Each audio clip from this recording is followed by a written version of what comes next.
اس کے متعلق بھی کچھ معروضات پیش کی تھی قرآن و سنت سے، اور کچھ احکامات بھی بیچ میں آتے رہے جو سیرت کے پہلو سے تعلق رکھتے تھے۔ کچھ غزووں کا بھی میں نے تذکرہ کیا تھا۔ اب یہاں پر جو آیت میں نے پڑھی، لَقَدْ كَانَ لَكُمْ فِي رَسُولِ اللَّهِ أُسْوَةٌ حَسَنَةٌ لِمَنْ كَانَ يَرْجُو اللَّهَ وَالْيَوْمَ الْآخِرَ وَذَكَرَ اللَّهَ كَثِيرًا۔ آپ کو یاد ہوگا کہ پیدائش پر بھی میں نے کچھ معروضات کی تھیں کہ جب بچہ پیدا ہوتا ہے تو ہمیں کون سے اعمال کرنے چاہیے، جس پر میں نے ختنے کا، عقیقے کا، نام رکھنے کا اور اس جیسی تربیت اولاد کی کرنے کا، اللہ کے احکامات، رسول اللہ کے احکامات، ان کا تذکرہ میں نے کیا تھا۔ اب آج کے مختصر سے وقت کے اندر اور آئندہ جمعے بھی کچھ احکامات ہیں جو مسلمانوں کے متعلق ہے۔ ایک ان میں سے ہے کہ مریض کی عیادت کرنا۔ وہ مریض قریب المرگ ہو یا قریب المرگ نہ ہو، ایسی بیماری کے اندر مبتلا نہ ہو، تو ایک مسلمان دوسرے مسلمان بیمار کی بیمار پرسی کرنے کا حکم رسول اللہ صلی اللہ علیہ وسلم نے ہمیں دیا۔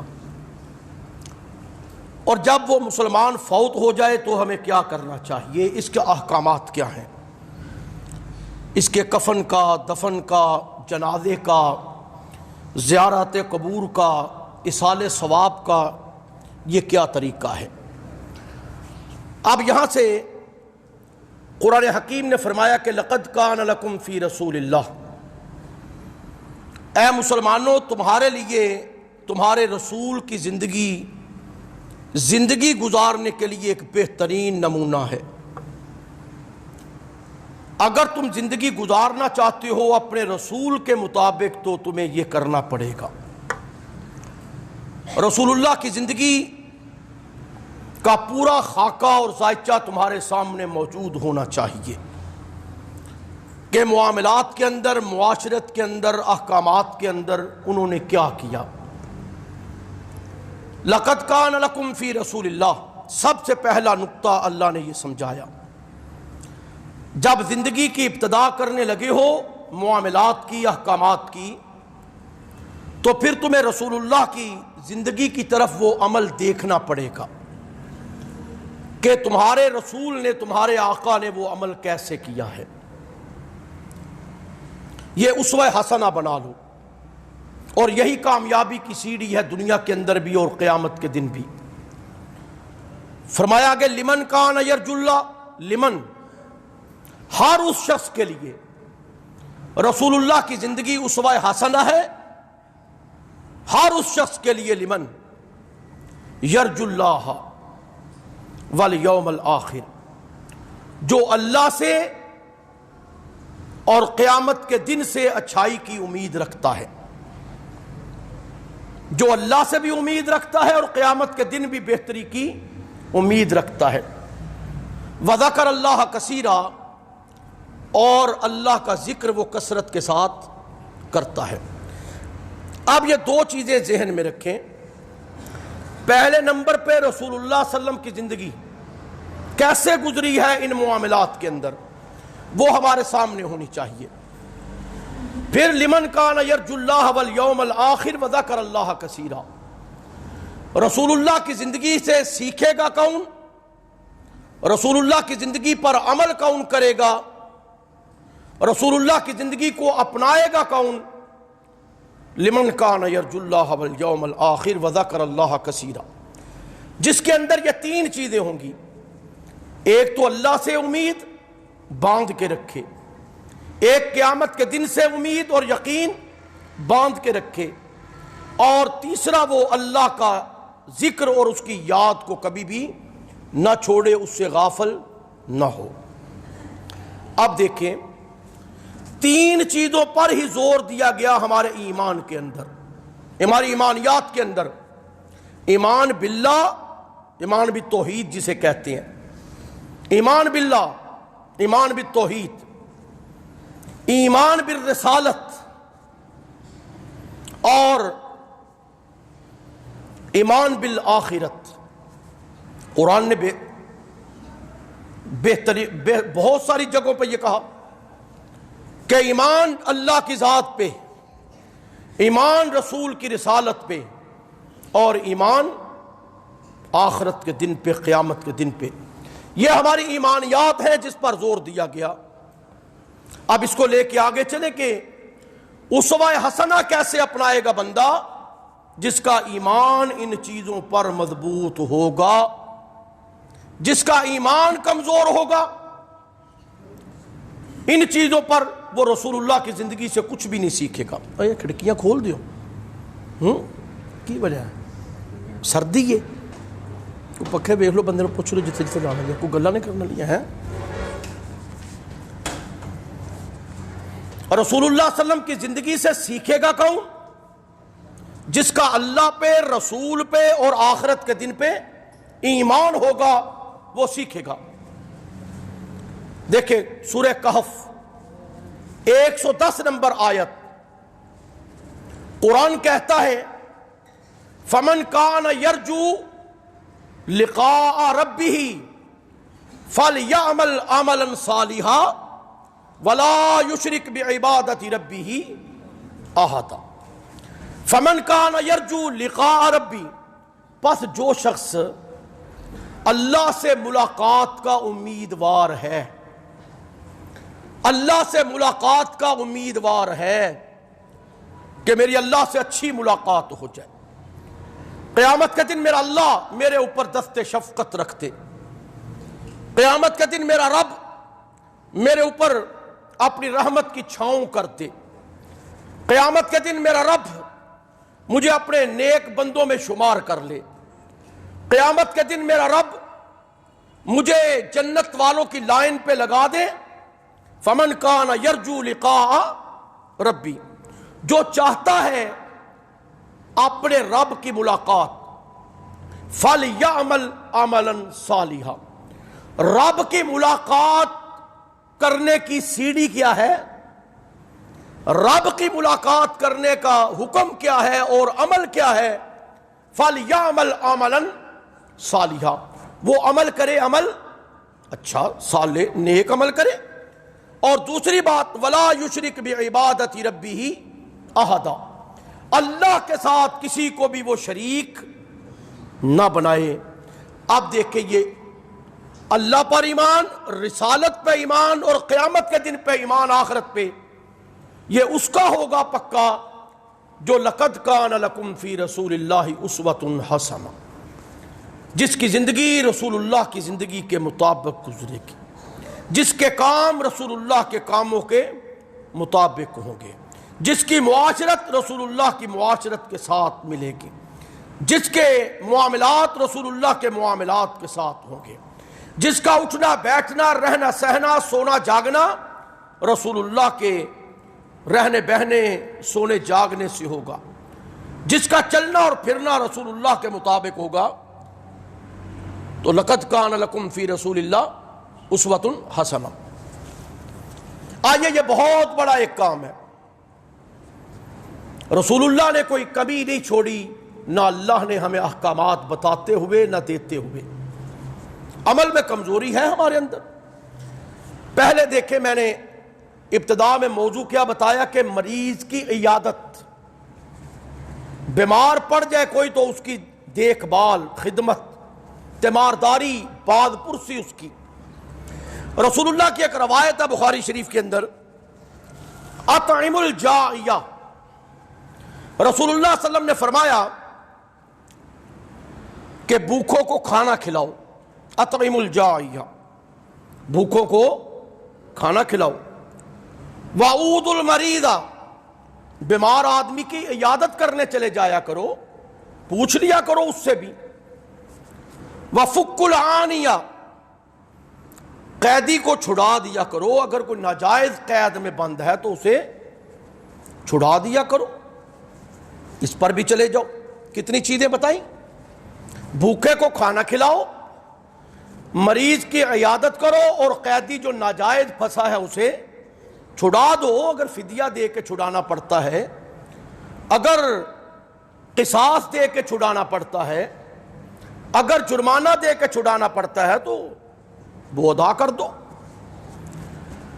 رسول اللہ صلی اللہ علیہ وسلم نے فرمایا ان اللہ عز و جل یقول یوم القیامہ، قیامت کا دن ہوگا، اللہ کہے گا اپنے بندے سے، یا ابن آدم، اے آدم کے بیٹے، مرضت، میں بیمار تھا، فلم تعودنی، تو نے میری عیادت کیوں نہیں کی؟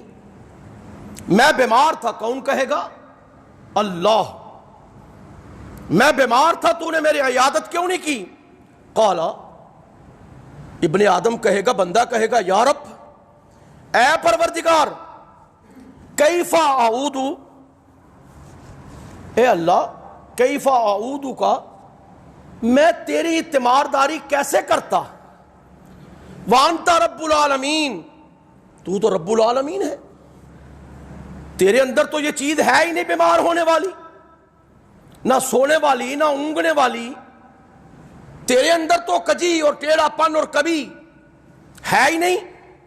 قال، اللہ کہے گا، اما علمتا، کیا تو نہیں جانتا تھا، تیرے علم کے اندر یہ بات نہیں آئی تھی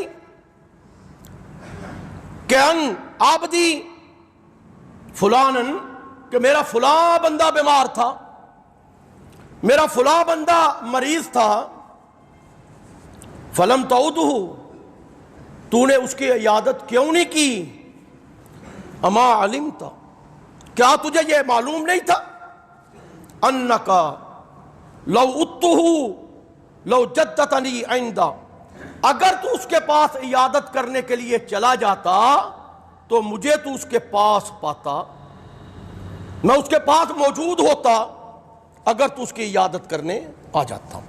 اس کا مطلب یہ ہے کہ جو بندہ مریض کی عیادت کرنے جاتا ہے وہ اللہ کی رحمت کے سائے میں اور اس کی برکتوں میں ہو جاتا ہے۔ اللہ نے اس پر بھی اجر اور ثواب بندے کے لیے رکھا ہے۔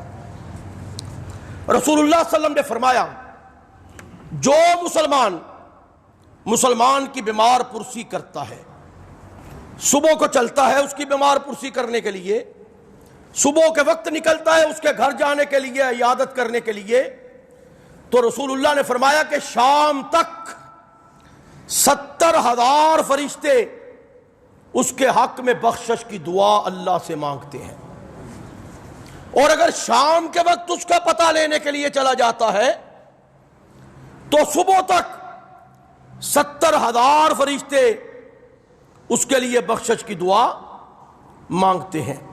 پھر رسول اللہ نے فرمایا کہ پختہ میووں والا جنت کا باغ اللہ اسے قیامت کے دن عطا کرے گا۔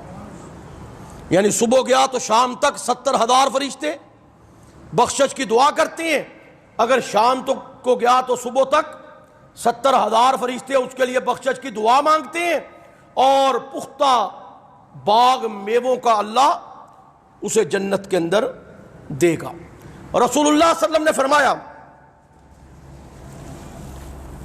جو کوئی بیمار پرسی کرنے کے لیے کسی کی جائے، جو کوئی کسی مریض کے عیادت کرنے کے لیے جائے، تو ایک آسمان سے فرشتہ منادی دیتا ہے، آسمان سے فرشتہ آواز دیتا ہے کہ تو نے بہت اچھا کام کیا، تو نے بہت اچھا کام کیا، تو نے جنت کے اندر ایک اپنا باغ بک کروا لیا ہے، یہ فرشتہ کہتا ہے۔ پھر رسول اللہ صلی اللہ علیہ وسلم نے فرمایا کہ مریض کے پاس بہت کم بیٹھا کرو، ایک یہ حکم دیا کہ مریض کے پاس بہت کم بیٹھا کرو، یعنی اتنا وقت نہ لگایا کرو کہ گھنٹہ 2 گھنٹے بیٹھ جاؤ، اور اس کے پاس بیٹھ کے شور شرابہ بھی تم نے نہیں کرنا، بڑے اچھے طریقے سے بیٹھو۔ پھر رسول اللہ نے فرمایا کہ جب تم کسی بیمار کے پاس جاؤ نا تو اسے کہو کہ میرے لیے دعا کر۔ رسول اللہ نے فرمایا کہ اس کی دعا جب وہ کرتا ہے نا بیمار، تو فرشتوں کی دعا کے ساتھ ملتی ہے کہ جتنی مقدس دعا فرشتوں کی ہوتی ہے اسی طرح مقدس اور پاکیزہ دعا ایک بیمار کی ہوتی ہے کہ جس کی زبان سے یہ نکلتا ہے۔ تو رسول اللہ نے فرمایا جب بھی تم کسی مریض کے پاس جاؤ تو اس سے اچھی باتیں کیا کرو، نیک باتیں کیا کرو، اس کے ساتھ اچھائی کی بات کیا کرو، غلط باتیں نہ کیا کرو، گناہ کی باتیں نہ کیا کرو، اچھی باتیں کیا کرو، اچھی تلقین اسے بھی کیا کرو اور خود بھی اس سے کچھ حاصل کیا کرو۔ رسول اللہ صلی اللہ علیہ وسلم جب بھی کوئی بیمار ہوتا نا تو اس کے پاس جاتے تو جا کے پتہ کیا کہتے؟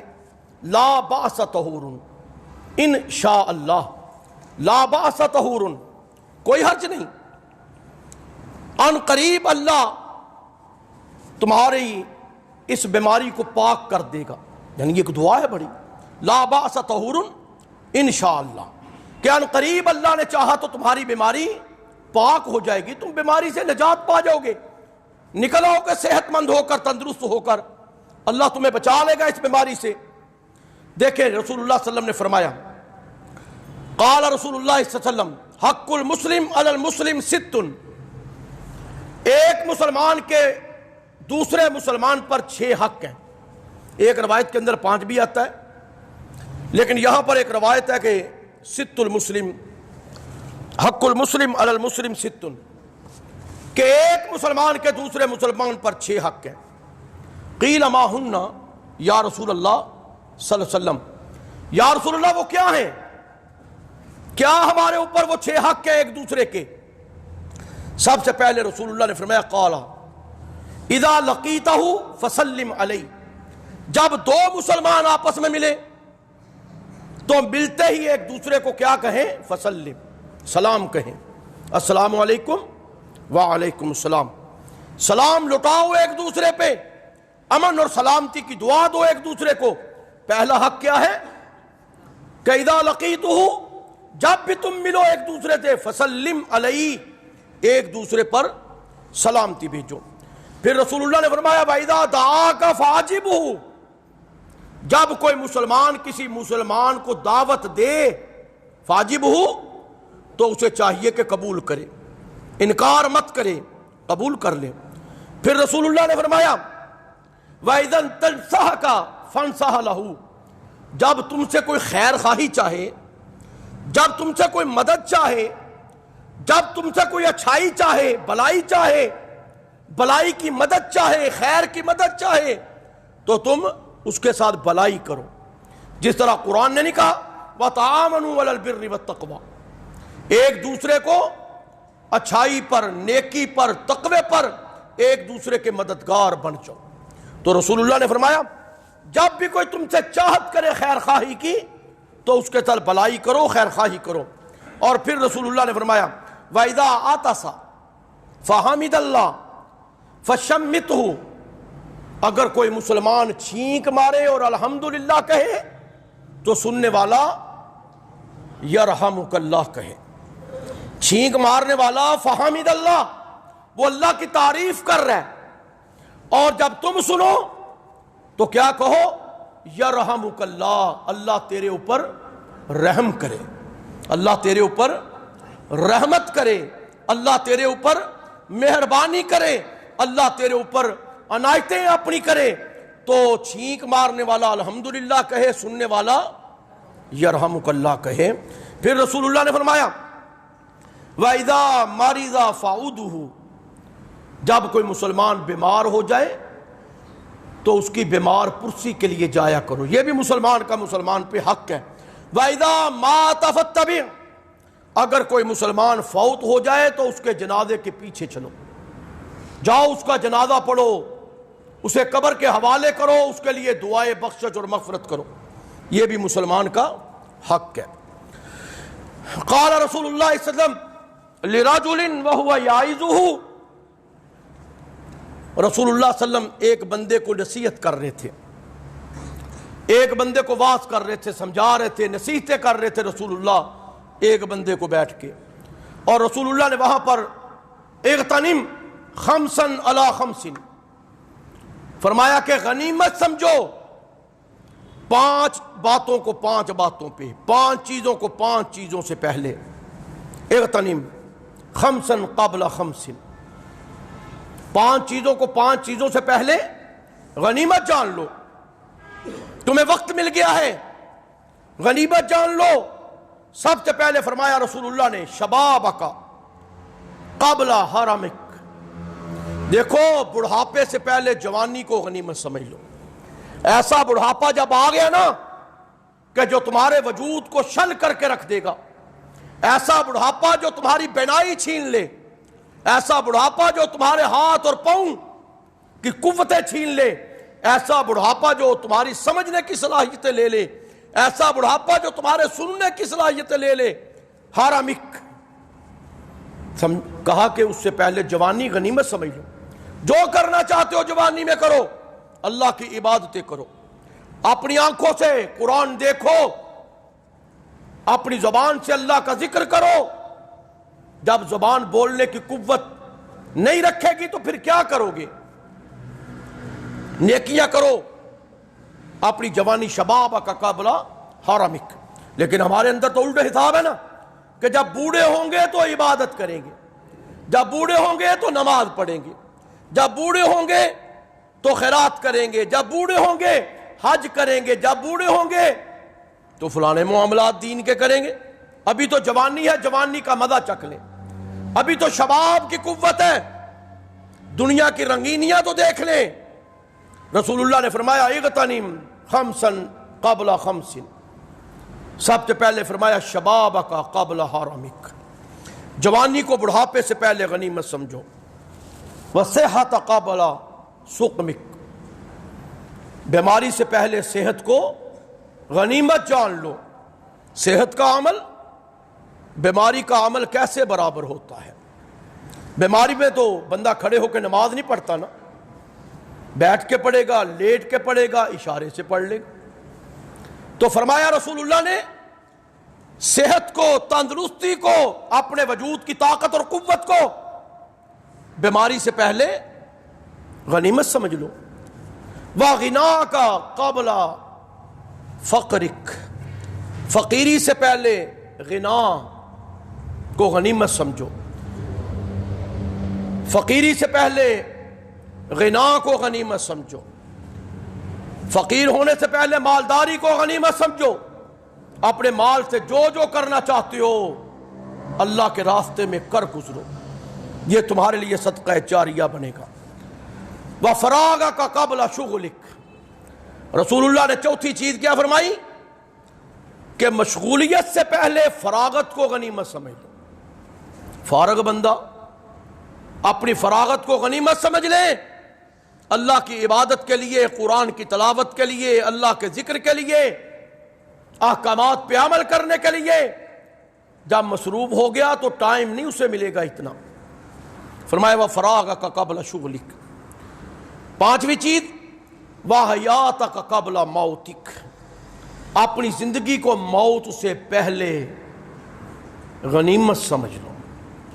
جب موت کا وقت آ گیا انقطع عنہ عملہ، اذا مات الانسان انقطع عنہ عملہ، انسان کے سارے اعمال کا دروازہ بند کر دیا جائے گا، یہ اب کچھ نہیں کر سکتا، اپنی زبان سے کوئی لفظ نہیں کہہ سکتا، اپنے ہاتھ سے کوئی چیز پکڑ نہیں سکتا، اپنے پاؤں سے چل کے اپنا خزانہ کہیں سے لے نہیں سکتا، اپنی زبان سے وصیت نہیں کر سکتا، اپنی کان سے کسی کا رونا دھونا نہیں سن سکتا، آہیں نہیں سن سکتا۔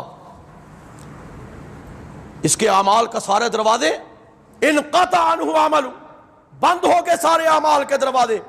تو فرمایا وَحَيَاتَكَ قَبْلَ مَوْتِكَ، اپنی زندگی کو غنیمت سمجھو موت سے پہلے۔ کتنی چیزیں فرمائی دی؟ 5 چیزیں۔ جوانی کو بڑھاپے سے پہلے غنیمت سمجھو، صحت کو بیماری سے پہلے غنیمت سمجھو، غنا مالداری کو فقر سے پہلے غنیمت سمجھو، مشغولیت سے پہلے فراغت کو غنیمت سمجھو، اور موت سے پہلے اپنی زندگی کو غنیمت جان لو، غنیمت سمجھ لو۔ رسول اللہ صلی اللہ علیہ وسلم نے فرمایا اب یہ دیکھیں کچھ اعمال ایسے ہیں کہ ہم مریض کی عیادت کر رہے ہیں. ایک مریض ہوتا ہے جو بستر مرگ سے اٹھ پڑتا ہے، ایسا بھی مریض ہے. ایسا بھی مریض ہوتا ہے کہ بندوں کو یقین ہو جاتا ہے کہ یہ اب مرنے والا ہے، اب واپسی اس کی نہیں ہوگی. قریب المرگ ہے، نزع کی حالت ہے، اس کے اوپر سکرات موت ہے، غمرات موت ہے اس کے اوپر، موت کی بے ہوشیاں ہیں، موت کی سختیاں ہیں جس سے گزر رہا ہے. فرشتہ روح قبض کرنے والا ہے، آثار دکھائی دے رہے ہیں اس کی آنکھوں سے، اس کے وجود سے کہ اب اس کا آخری وقت آنے والا ہے. تو رسول اللہ نے کہا کیا کرو جی بیٹھ کے اس کے پاس؟ ہاں جی، کلمہ پڑھو تاکہ وہ سن کے پڑھ لے، لیکن تلقین نہیں کرنی، کلمہ پڑھو کہیں انکار نہ کر دے. آخری وقت رسول اللہ نے فرمایا جس کی زبان سے نکلا نا آخری وقت کلمہ تو اللہ یقیناً اس کے لیے جنت واجب کر دیتا ہے. آخری زبان کا کلمہ لا الہ الا اللہ یہ ہونا چاہیے. تو کیا کرے؟ کلمہ پڑھے اس کے پاس بیٹھ کے کہ کہیں پڑھ لے. پھر دوسرا حکم کیا ہے؟ سورہ یاسین کی تلاوت کریں. جب اس کی روح نکل رہی ہے نا تو سورہ یاسین کی تلاوت کریں. اب یہ دکھتا نہیں ہے کہ لوگ ایسے کرتے ہوں. ہمارا معاشرہ ہے نا بڑی بے فکری کا معاشرہ ہے اور دین سے بے دوری کا بھی معاشرہ بنتا جا رہا ہے. آنے والی نسلیں اس کا لحاظ خیال نہیں کر رہی، نہ انہیں یہ چیز آتی ہے. مرنے والے کے قریب بیٹھ کے کلمہ پڑھو اور سورہ یاسین کی تلاوت کرو. دیکھیں رسول اللہ صلی اللہ علیہ وسلم، میں نے ابتدا میں جو آیت پڑھی نا لقد کان لکم فی رسول اللہ اسوۃ حسنہ، کہ رسول اللہ کی زندگی ہمارے لیے زندگی گزارنے کا بہترین نمونہ ہے، بہترین طریقہ ہے، بہترین عمل ہے. رسول اللہ صلی اللہ علیہ وسلم جب ان کا موت کا وقت آیا نا قریب تو انہوں نے کہا لا الہ الا اللہ ان للموت سکرات، اللہ کے سوا کوئی الہ نہیں، اللہ کے سوا کوئی الہ نہیں. ان للموت سکرات، بے شک موت کی سختیاں بڑی ہیں. یہ کون فرما رہے ہیں؟ رسول اللہ صلی اللہ علیہ وسلم. اپنے دونوں ہاتھ پانی میں ڈبو رہے ہیں،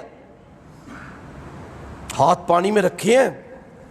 رسول اللہ یہ کہہ رہے ہیں اللہم اغفر لی وارحمنی والحقنی بالرفیق الاعلی. بخاری شریف کی روایات ہیں اللہم اغفر لی وارحمنی والحقنی بالرفیق الاعلی. اے اللہ مجھے بخش دے، اے اللہ مجھ پہ رحم کر، والحقنی بالرفیق الاعلی، اے اللہ مجھے رفیق اعلیٰ سے ملا دے. اب رفیق اعلیٰ تو اللہ ہے، یعنی رسول اللہ. اللہم اغفر لی، اے اللہ مجھے بخش دے، وارحمنی، اے اللہ مجھ پہ رحم کر، والحقنی بالرفیق الاعلی. یہ تعلیم ہے ہمارے لیے کہ مرتے وقت بھی اپنے اللہ کو نہیں چھوڑنا، یاد رکھنا ہے. پھر دوسری دعا جو رسول اللہ کی زبان سے نکلی اللہم اعنی علی غمرات الموت و سکرات الموت. اے اللہ میری مدد فرما، اللہم اعنی، اے اللہ میری مدد فرما علی غمرات الموت، موت کی بے ہوشیوں سے، و سکرات الموت، اور موت کی سختیوں سے. یہ دعائیں کون پڑھ رہے؟ ہمارے آقا رسول اللہ صلی اللہ علیہ وسلم. قرآن کہہ رہا ہے لقد کان لکم فی رسول اللہ اسوۃ حسنہ. اپنی زندگی بناؤ ان کی زندگی کی طرح، اپنا عمل بناؤ ان کے عمل کی طرح، اپنے شب و روز بناؤ ان کے شب و روز کی طرح، اپنی غمی بناؤ ان کی غمی کی طرح، اپنی خوشی بناؤ ان کی خوشی کی طرح، اپنا سونا جاگنا بناؤ ان کے سونے جاگنے کی طرح، اپنی بیماری بناؤ تندرستی بناؤ ان کی بیماری اور تندرستی کی طرح، اپنی زندگی اور اپنی موت بناؤ ان کی زندگی اور موت کی طرح۔ لقد کان لکم فی رسول اللہ اسوۃ حسنہ۔ اب دیکھیں بندہ اگر فوت ہو جاتا ہے، ہمارے سامنے اس کا جسد پڑا ہے، میت پڑی ہے، وجود پڑا ہے، تو کیا کرنا چاہیے جی؟ سب سے پہلے کیا کرنا چاہیے؟ رسول اللہ نے تعلیم دی، اس کی آنکھیں بند کر دیں، اس کی آنکھیں بند کر دیں، آنکھیں نہیں کھلی رہنی چاہیے۔ ہاتھ پاؤں اس کے رسول اللہ نے فرمایا سیدھے کر دیں، چہرہ اس کا قبلے کی طرف کر دیں، منہ اس کا بند کر دیں، یعنی یہ عمل سب سے پہلے کرنا چاہیے نا۔ آنکھیں بند کریں، ہاتھ اور پاؤں اس کے سیدھے کر دیں۔ یہ جو بھی ہو، یہ زندگی اور موت اللہ نے رکھی ہے۔ الذی خلق الموت والحیات لیبلوکم ایکم احسن عملا۔ جس اللہ نے زندگی پیدا کی ہے اسی اللہ نے موت بھی پیدا کی ہے۔ تو یہ عمل گھر میں بچے ہیں، اگر عورتیں ہیں، کوئی بھی ہے، تو سب سے پہلے اس کی آنکھیں بند کریں، ہاتھ اور پاؤں اس کے سیدھے کر دیں، یہ کریں، ایک چادر اس کے اوپر دے دیں۔ یہ عمل رسول اللہ صلی اللہ علیہ وسلم سے ثابت۔ اور منہ سے کیا کہنا چاہیے جی؟ ہمارے لوگ تو شروع ہوتے ہیں نا، غم ہوتا ہے نا، گھر میں باپ فوت ہو جائے، جوان مرگ ہو جائے، ماں فوت ہو جائے، تو غم ہوتا ہے نا، غم میں چیخیں مارنے لگ جاتے ہیں۔ لیکن سب سے پہلا اصول نبی کریم نے ہمیں فرمایا انا للہ و انا الیہ راجعون۔ قرآن بھی کہتا ہے کہ مصیبت کے وقت تمہاری زبان سے نکلنا چاہیے انا للہ و انا الیہ راجعون۔ یہ اللہ کا مال ہے، یہ اللہ کی ملکیت ہے، اس نے واپس لے لیا، تو سب سے پہلے یہ کام ہونا چاہیے۔ زبان سے شور شرابہ رسول اللہ نے منع کیا۔ رسول اللہ کی بہت ساری روایات ہیں، میت پر رونا نہیں، آواز نکال کے، پیٹنا نہیں، واویلا نہیں کرنا، شور شرابہ نہیں کرنا، نوحہ نہیں کرنا، بین نہیں کرنا۔ میں نے پہلے بھی کافی عرصہ ہو گیا ایک روایت آپ کو سنائی تھی کہ رسول اللہ صلی اللہ علیہ وسلم نے لعنت فرمائی تھی نوحہ بین کرنے والی عورتوں پر۔ زیادہ تر عورتیں کرتی ہیں نا، اور آج کل تو ہمارے معاشرے میں عورتیں مل بھی جاتی ہیں، رلانے والیاں، دوڑا پڑنے والیاں، پتہ نہیں کیا کیا بنایا ہوتا ہے وہ پڑھتی ہیں، وہ آگے چل کے انشاءاللہ تذکرہ کروں گا۔ نوحہ کرنے سے رسول اللہ نے منع فرمایا، بین کرنے سے رسول اللہ نے منع فرمایا، شور شرابہ کرنے سے رسول اللہ نے منع فرمایا، بے پردہ ہو جانا عورتوں کا رسول اللہ نے منع فرمایا، سینہ کوبی اور بال نوچ لینے رسول اللہ نے منع فرمایا۔ دھیان رکھیں آپ بھی، میں بھی، کہ جب کوئی گھر میں مرگ ہوتی ہے تو ہماری عورتیں اپنی آواز تو نہیں اونچا نکال رہی کہ مرد سن رہے ہیں، رسول اللہ نے منع کیا ہے۔ اب لوگ کہیں گے کہ عورتیں تو باہر پھرتی ہیں، ہر وقت چلتی پھرتی رہتی ہیں، کوئی پوچھنے والا نہیں ہے، تو جب مرنے لگتے ہیں تو ایسے کریں۔ کیوں؟ لوگوں کے اعتراضات ہوتے ہیں نا۔ آگے چل کے میں کفن کے معاملات میں بتاؤں گا کہ مرد کے کفن کے کتنے کپڑے ہیں، کتنے ہیں جی؟ 3۔ عورت کے کفن کے کتنے کپڑے ہیں؟ 5۔ یہ کیوں ہے جی؟ آپ کہیں گے ہم نے تو بے شمار دفعہ عورت کو دیکھا باہر اس کو۔ اب شریعت کہتی ہے کہ رات کو جنازہ پڑھو اس کا، شریعت کہتی ہے قبر میں دفنانے لگے ہو تو چادر تان لو اس کے اوپر۔ یہ معاملے میرے اگلے جمعے کے ہیں، لیکن سن لیں، ہم بہت سارے جذباتی لوگ ہو جاتے ہیں۔ میت کو کندھا دینا یہ بڑے اجر کا کام ہے، لیکن غیر محرم عورت کی میت کو کندھا دینا بھی حرام ہے، غلط ہے، دھیان رکھا کریں۔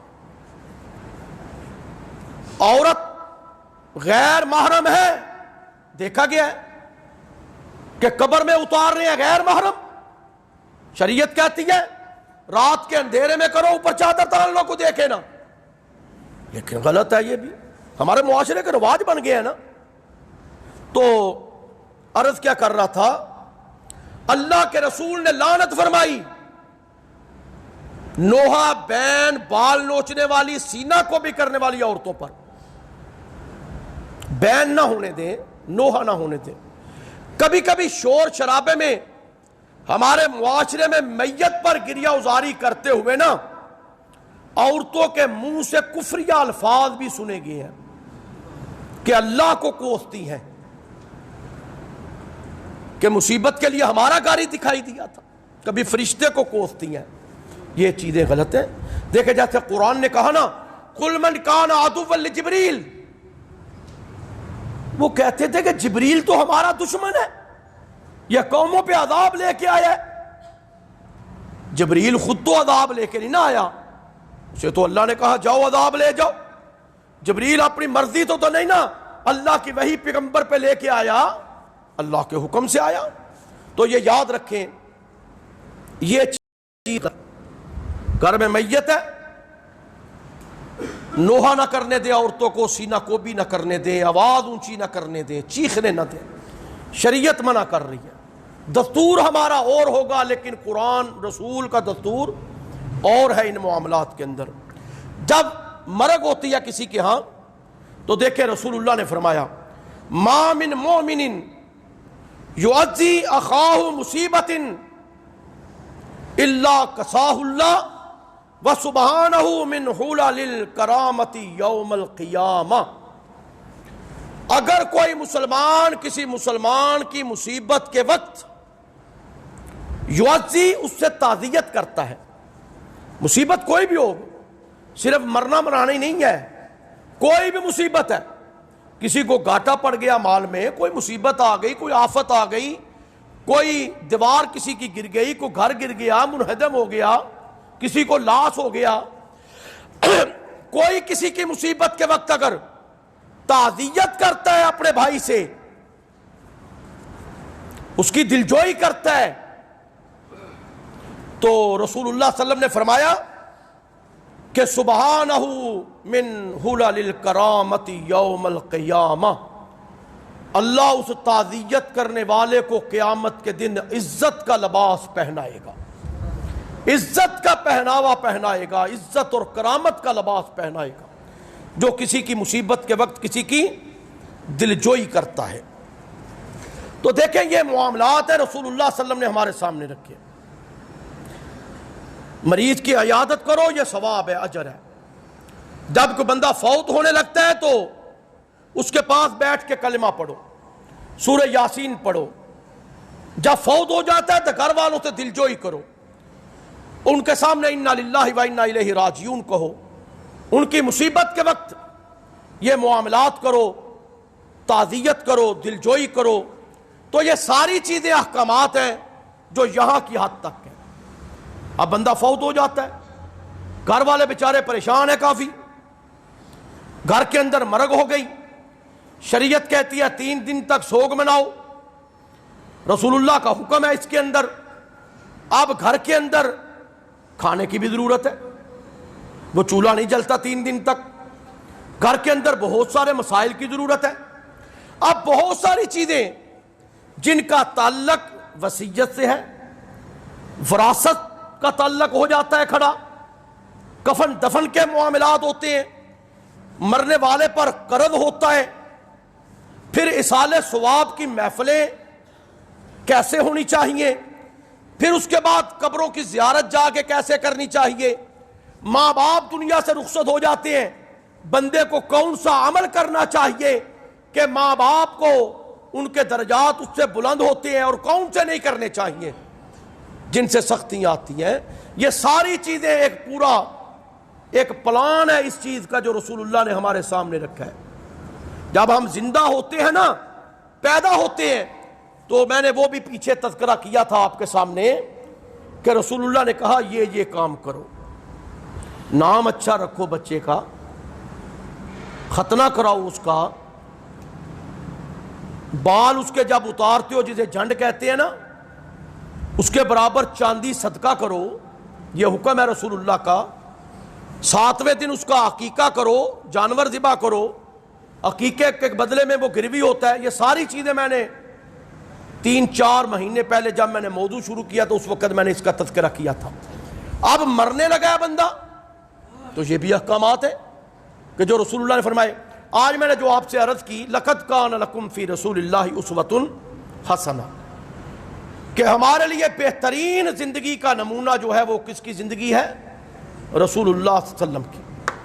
اگر ہمارا ایک بھی عمل جو ہم کرتے ہیں آج کل اگر رسول اللہ کی زندگی سے ہٹ کے ہیں، اللہ تو قبول نہیں کرے گا۔ رسول کو تو کوئی سروکار نہیں ہے۔ تم چاہے جتنے مرضی یہ گھر میں بیٹھ کے مٹن کھاتے رہو، محفلیں جما کے، یہ نہیں۔ یہ اس کے انشاءاللہ آئندہ جمعے اس کا تذکرہ کچھ کروں گا، ساتھی کوشش کریں ذرا پہلے آ جایا کریں۔ تو یہ احکامات ہیں مردے کے متعلق، جنازے کے متعلق، اس کی دعائیں بھی آئیں گی، کفن کے کپڑے اور کفن کیسے دینا چاہیے، اور نہلانا غسل کیسے کر مردے کو دینا چاہیے، یہ سارے احکامات ہیں۔ اللہ تعالیٰ مجھے بھی آپ کو بھی عمل کی توفیق عطا فرمائے۔ وما علینا الا البلاغ المبین۔